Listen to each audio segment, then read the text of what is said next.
கிறிஸ்துவுக்குள் பிரியமான கர்த்தருடைய பிள்ளைகளே, ஆண்டவராகிய இயேசு கிறிஸ்துவின் நாமத்தில் உங்களை அன்போடு வாழ்த்தி, உங்கள் சமாதானத்தின் நேரம் என்கிற இந்த நிகழ்ச்சிக்கு உங்களை அன்போடு கூட வரவேற்கிறேன். எனக்கு அன்பான கர்த்தருடைய பிள்ளைகளே, இந்த நாளிலே நான் உங்களோடு கூட ஏசாயா தீர்க்கதரிசியின் புஸ்தகம் 43ஆம் அதிகாரம் 13ஆம் வசனத்திலிருந்து ஒரு சில காரியங்களை உங்களோடு கூட சொல்லி உங்களுக்காக இன்றைக்கு பாரத்தோடு நான் ஜெபிக்க போகிறேன். வேதம் சொல்லுகிறது, நான் செய்கிறதை தடுப்பவன் யார்?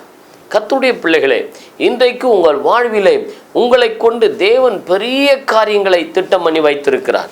உங்களை கொண்டு தேவன் செய்ய போகிற காரியம் பயங்கரமாய் இருக்க போகிறது. ஆகையினால் நான் கர்த்தர் சொல்லுகிறார், நான் செய்கிறதை தடுப்பவன் யார்? எனவேதான் வேதம் சொல்கிறது, மீகா 2ஆம் அதிகாரம் 13ஆம் வசனத்திலே, தடைகளை நீக்கி போடுகிறவர் உங்களுக்கு முன்பாக கடந்து போகிறார். உங்கள் வாழ்விலே தேவன் என்ன செய்ய தீர்மானித்திருக்கிறாரோ அது நிச்சயமாய் நிறைவேறும். நீங்கள் கவலைப்படாதிருங்கள். வேதம் சொல்லுகிறது, யாத்திராகமத்தின் புஸ்தகத்திலே 4ஆம் அதிகாரத்தை நீங்கள் வாசித்து பார்த்தால், இந்த மோசே பார்வோனிடத்திலே போய் நிற்கிறான்.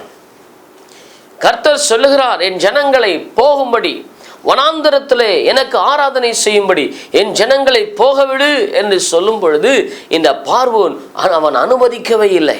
இந்த பார்வோன் இஸ்ரவேலர்களை விடுதலை செய்ய மனம் வரவில்லை. அவன் அவர்களை தடுத்து கொண்டே இருந்தான், தடை செய்து கொண்டே இருந்தான், அவர்களை தடுத்து கொண்டே இருந்தானாம். எனக்கு அன்பான கர்த்தருடைய பிள்ளைகளே, வேதம் என்ன சொல்லுகிறது? கர்த்தர் 10 வாதைகளை அந்த பார்வோனுக்கு அனுப்பி தம்முடைய வல்லமை வெளிப்படுத்தினார். அவர்கள் விடுதலையோடு கூட புறப்பட்டு போனார்கள் என்பதை நாம் வேதத்தில் பார்க்கிறோம். எனக்கன்பான கர்த்தருடைய பிள்ளைகளே, இன்றைக்கும் கர்த்தர் இந்த நாளில் உங்களை பார்த்து சொல்லுகிறார், உன் வாழ்விலே நான் செய்ய போகிறதை ஒருவராலும் தடுக்க முடியாது. நீங்கள் படிக்க வேண்டும் என்று அதிகமாய் ஆசைப்படலாம். நீங்கள் உங்கள் வியாபாரத்திலே தொழிலிலே முன்னேற வேண்டும் என்று அதிகமாய் பிரயாசப்படலாம். சமுதாயத்திலே நல்ல நிலையிலே என் பிள்ளைகள் உயர்ந்திருக்க வேண்டும் என்று பெற்றோர் நீங்கள் ஆசைப்படலாம். எனக்கு அன்பான கர்த்தருடைய பிள்ளைகளே, கர்த்தர் இந்த நாளிலே அதை தான் சொல்கிறார், நான் செய்கிறதை தடுப்பவன் யார்? ஒவ்வொருடைய வாழ்க்கையிலும் தேவன் நன்மையானவைகளை ஆயத்தம் பண்ணி வைத்திருக்கிறார். ஒவ்வொரு தேவ பிள்ளைகளுடைய வாழ்க்கையிலும் கர்த்தர் அநேக ஆசீர்வாதங்களை அவர் குறித்து வைத்திருக்கிறார். வேதம் அதை தான் சொல்லுகிறது. ஆதியாகமம் 24ஆம் அதிகாரம் 1 வசனத்தை வாசித்து பாருங்கள். ஆபிரகாமை கர்த்தர் முதிர் வயதிலும் சகல காரியங்களிலும் ஆசீர்வதித்தார். இந்த நிகழ்ச்சியை பார்க்கிற நீங்கள் முதிர் வயதில் இருக்கலாம். இந்த முதிர் வயதிலேயும் கர்த்தர் உங்களை ஆசீர்வதித்து அவர் உங்களை உயர்த்த உண்மை உள்ளவர். வேதம் என்ன சொல்லுகிறது? 2 சாமுவேல் புஸ்தகத்திலே 5ஆம் அதிகாரம் 1லிருந்து 10 வசனங்களை வாசித்து பார்த்தால் வேதம் சொல்லுகிறது, இந்த தாவீது சியோன் கோட்டையை பிடிக்க வேண்டும் என்று ஆசைப்பட்டான். இந்த தாவீது எவ்வளவோ யுத்தங்களை நடப்பித்தான், எவ்வளவோ யுத்தங்களை அவன் செய்து முடித்தான், எவ்வளவோ ராஜ்யங்களை அவன் ஜெயித்தான். ஆனாலும் அவனுடைய கடைசி எண்ணம், எப்படியாகிலும் சியோன் கோட்டையை பிடிக்க வேண்டும், சியோன் கோட்டை அடைய வேண்டும் என்பது அவனுடைய தாகமாயிருந்தது. ஆனால் அங்கு இருந்தவர்கள் என்ன சொன்னார்களாம்? தாவீதினால் இது கூடாது, தாவீதினால் சியோன் கோட்டையை பிடிக்க முடியாது. ஏனென்றால் அந்த சியோன் கோட்டை சுற்றிலும் குருடரும் சப்பானிகளும் இருந்து அவனை தடுத்து நிறுத்துவார்கள். ஆனால் வேதம் என்ன தெரியுமா சொல்கிறது? ஆனாலும் தாவீது சியோன் கோட்டையை பிடித்தான். இன்றைக்கும் தேவனுடைய பிள்ளைகளே, என்ன தடைகள் இருந்தாலும் சரி, எப்பேற்பட்ட உங்களுக்கு எதிர்ப்புகள் வந்தாலும் சரி, எப்பேற்பட்ட பிரச்சனைகள் வந்தாலும் சரி, எப்பேற்பட்ட மனிதர்கள் உங்களுக்கு விரோதமாய் எழும்பினாலும் சரி, தேவனுடைய பிள்ளைகளே, உங்கள் வாழ்விலே தேவன் செய்ய நினைக்கிற காரியம் ஒன்றும் தடைப்படாது, சோர்ந்து போகாதிருங்கள். ஒன்றும் தடைப்படாது, சோர்ந்து போகாதிருங்கள். எனக்கு அன்பான கர்த்தருடைய பிள்ளைகளே, வேதத்தில் வாசித்து பாருங்கள். வேதத்திலே ஆதியாகமத்தின் புஸ்தகத்திலே 41ஆம் அதிகாரம் 41லிருந்து 44 வசனங்களை வாசிக்கும் பொழுது வேதம் இவ்விதமாய் சொல்லுகிறது. எனக்கு அன்பான கர்த்தருடைய பிள்ளைகளே, யோசேப்பு எகிப்து தேசத்துக்கெல்லாம் அதிகாரியாய் மாறினான். யோசேப்பை பார்வோன் எகிப்து தேசத்திற்கே அதிகாரியாய் மாற்றினான். வேதம் சொல்லுகிறது, இந்த யோசேப்பு அந்த பார்வோனுக்கு அடுத்த சிங்காசனத்தில் உயர்த்தப்பட்டான். ஆனால் அவன் வந்த நிலைமை என்ன? சிறுமைப்பட்ட நிலைமையில் அவன் வந்தான். அடிமையாக அந்த எகிப்துக்கு வந்தான். அடிமையாக அவன் கொண்டு வரப்பட்டான்.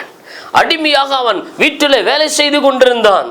அவன் ஒரு காலம் அதிகாரியாய் மாறுவதற்கான எந்த ஒரு வாய்ப்பும் வழியும் அவனுக்கு இல்லை. ஆனால் கர்த்தருடைய பிள்ளைகளே, யோசேப்பின் வாழ்க்கையிலே செய்ய நினைத்த காரியங்களை ஒருவராலும் தடுத்து நிறுத்த முடியவில்லை. ஒருவேளை உங்கள் உயர்வை யாரோ தடுத்து நிறுத்தலாம். உங்கள் முன்னேற்றம் தடைப்படுகிறதை போல நீங்கள் காணலாம். எனக்கு அன்பான கர்த்தருடைய பிள்ளைகளே, மனம் கலங்காதிருங்கள். தேவன் உங்கள் வாழ்விலே செய்ய நினைத்த காரியம் ஒன்றும் தடைப்படாது. வேதம் அதைதான் சொல்லுகிறது. நான் மாம்சமான யாவருக்கும் தேவனாகிய கர்த்தர், என்னாலே செய்யக்கூடாது அதிசயமான காரியம் ஒன்று உண்டோ? மெய்யாகவே தேவன் தேசத்திலே உங்களை உயர்த்துவா. இந்த யோசேப்பு பல சூழ்நிலைகளை கண்டான். தண்ணீர் இல்லாத வெறும் குடியிலே போடப்பட்டான். அவன் எண்ணப்படாமற் போனான். அவன் எல்லாராலும் மறக்கப்பட்டு போனான். ஆனால் கர்த்தர் அவனை மறந்து விடவில்லை. தேவனுடைய பிள்ளைகளே, சூழ்நிலை உன்னை வாட்டி வதைக்கலாம். பிரச்சனைகள் உன்னை நெருக்கி கொண்டிருக்கலாம். குடும்ப பிரச்சனைகள், பலவிதமான பிரச்சனைகள் உன்னை நெருக்கி கொண்டிருக்கலாம். கர்த்தர் சொல்லுகிறார், நான் உன் வாழ்விலே செய்கிறதை தடுப்பவன் யார்? ஒருவேளை ஊழியம் செய்ய வேண்டும் என்கிற மிகப்பெரிய ஒரு தாகம் இருக்கலாம். ஆனால் ஊழியத்திலே பல எதிர்ப்புகளை சந்திக்கலாம். ஊழியத்திலே பல பிரச்சனைகளை நீங்கள் சந்திக்கலாம். தேவனுடைய பிள்ளைகளே, தேவன் உங்களை கொண்டு என்ன செய்ய சித்தம் வைத்திருக்கிறாரோ அதை ஒரு காலம் ஒருவராலும் தடுக்க முடியாது. சூழ்நிலைகளோ, மனிதர்களோ, அதிகாரங்களோ ஒன்றும் கர்த்தர் உங்கள் வாழ்க்கையிலே செய்ய போகிறதை தடுத்து நிறுத்த முடியாது. ஆகையினால மனம் கலங்காதிருங்கள். கர்த்தரையே நோக்கி பாருங்கள். அவரை நோக்கி பார்த்த முகங்கள் பிரகாசம் அடைந்தது என்று வேதம் சொல்லுகிறது. அவரை உறுதியாய் பிடித்துக் கொள்ளுங்கள். அவரையே சார்ந்து நில்லுங்கள். அவர் ஒரு காலம் உங்களை வெட்கப்படுத்த மாட்டார். உங்கள் வாழ்க்கையில ஒன்றையும் நீங்கள் இழப்பதில்லை. ஒரு காரியத்திலும் நீங்கள் தோல்வியை காணப்போவதில்லை. இனி வருகிற நாட்கள் எல்லாம் உங்களுக்கு ஜெயமாக இருக்கும். ஏனென்றால் தடைகளை நீக்கி போடுகிற கர்த்தர் உங்களுக்கு முன்பாக போய் கொண்டிருக்கிறார். நான் செய்கிறதை தடுப்பவன் யார்? அவர் செய்கிறதை ஒருவராலும் தடுக்க முடியாது. வேதம் சொல்லுகிறது. யோபுவின் புஸ்தகம் 42ஆம் அதிகாரம் 2ஆம் வசனத்தை வாசித்து பாருங்கள். தேவரீர் சகலத்தையும் செய்ய வல்லவர். நீ செய்ய நினைத்தது ஒன்றும் தடைப்படாது. யோபு அறிந்திருந்தார்.